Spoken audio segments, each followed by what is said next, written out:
سرکار بغداد سیدنا عبد القادر جیلانی رضی اللہ تعالیٰ عنہ یقیناً آپ کے ولی کامل ہونے پر تقریباً پوری امت کا اتفاق ہے۔ اتفاق کا مطلب صرف بریلویوں کا نہیں، دیوبندی بھی مانتے ہیں، اہل حدیث بھی مانتے ہیں، شیعہ بھی مانتے ہیں۔ غوث پاک رضی اللہ تعالیٰ عنہ کی ولایت سے ان میں سے کسی کا انکار نہیں۔ آج بھی بغداد میں جائیں لنگر بٹ رہا ہوتا ہے، شیعہ بھی کھا رہے ہیں۔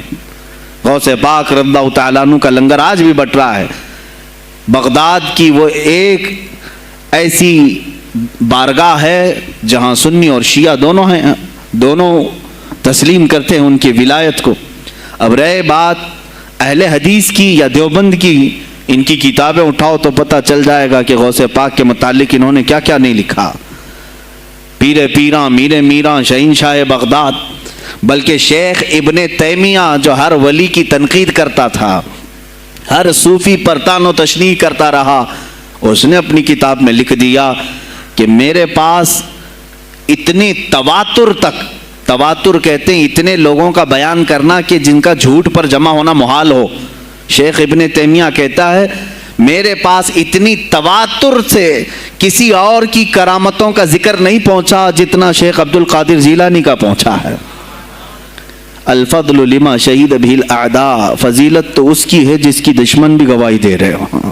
عزیزان گرامی وقار، سرکار بغداد رضی اللہ تعالیٰ عنہ کی ولایت پر تقریباً امت کا اتفاق، بعد میں آنے والے سارے مسلمان انہیں ولی مانتے ہیں۔ اور یہ اور بات ہے کہ ولایت تک سب کا اتفاق ہے، اب غوث کے مقام کے متعلق الحمدللہ ہم منفرد ہیں اس میں، اس لیے کہ ہم انہیں غوث اعظم بھی کہتے ہیں، استغاثہ بھی کرتے ہیں۔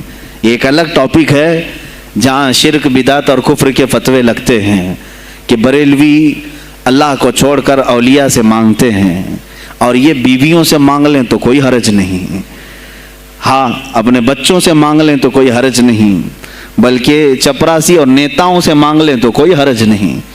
کسی صاحب نے آ کر کے مجھ سے کہا تھا آپ غوث اعظم کیوں کہتے ہیں؟ اعظم اللہ ہوتا ہے، سب سے اعظم غوث کہیں ٹھیک ہے۔ سلفی صاحب تھے، ہم نے کہا کہ آپ کو سرکار عبد القادر جیلانی کو غوث اعظم کہنے پر اعتراض ہے، لیکن ایک چوڑا چمار ملک کا پرائم منسٹر بن جائے تو اسے وزیر اعظم کہہ دیتے ہیں، کوئی دقت نہیں آپ کو، وہاں اعظم کہتے ہیں آپ، اعظم کہنے میں آپ کو وہاں جھجک بھی نہیں آتی، اور غوث پاک کو اعظم کہنے میں آپ کو شرم آنے لگتی ہے۔ یہ اپنے اپنے نصیبے کی بات ہے۔